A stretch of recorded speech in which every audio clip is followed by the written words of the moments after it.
অন্তর্বর্তীকালীন সরকার দেশ পরিচালনা করছে বিভিন্ন দিক থেকে।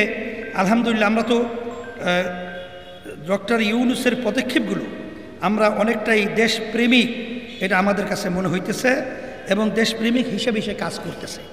সেই হিসাবে আমাদের সহযোগিতা এটা আমাদের থাকবে এবং আমাদের সকলের রাজনৈতিক দল বলেন যারাই বলে সহযোগিতা থাকা উচিত।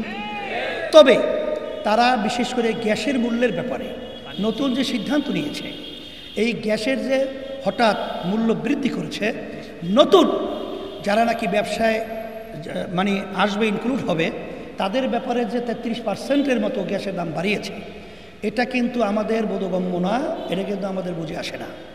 এটা আবার আপনারা দ্বিতীয়বার নজর রাখার জন্যে এবং সুন্দর পরিবেশ তৈরি করার জন্যে, কারণ আপনারা এই দেশের ভিতরে বিনিয়োগকারীদেরকে ডেকেছেন, আমরা খুশি হয়েছি, ধন্যবাদ জানাই। কিন্তু বিনিয়োগকারীদের সুযোগ সুবিধা না থাকলে তারা বিনিয়োগ করবে কিভাবে? দেশের ভিতরে ব্যবসা উন্নত কিভাবে হবে? তাহলে সেই হিসাবে আপনারা গ্যাসের মূল্যের ব্যাপারে আবার বিবেচনা করবেন এবং সবাই যেন তাদের অর্থ, তাদের টাকা বিনিয়োগের মাধ্যমে আমাদের সমস্ত মানুষগুলো যারা নাকি এখন কোনো কর্মস্থল নাই, তারা যেন কর্মের স্থল পায় এবং বিভিন্ন সুন্দর পরিবেশ দেশ উন্নয়ন হয়, এ ব্যাপারে আপনাদেরকে আমরা বিশেষ করে নজর রাখার জন্য আবার বলছি।